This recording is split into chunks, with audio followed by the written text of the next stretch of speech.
Hi, my name is Erica Marie Davis. I play the role Mika sa Season 2 ng ating Zoomers. Yung ate ni Jigs. So, I'm really excited sa Season 2 kasi mas makikita nyo ang pagiging ate ni Mika kay Jigs. At syempre, may mga bagong mga ganap. Syempre, may love triangle na ako. Hindi na isa yung lalaki ko, dalawa na. Charis lang, ano lang.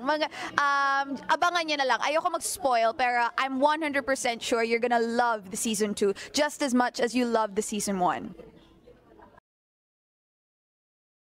Yes. Syempre, kasi Season 2, ito ay syempre nasa dagat kami, so dapat pa-sexy ang peg ko. So, I felt as though it was my opportunity para ipakita ko na kaya ko ang sexy roles, which is kaya ko naman. So, I'm hoping for the future more sexy roles and kontrabida roles.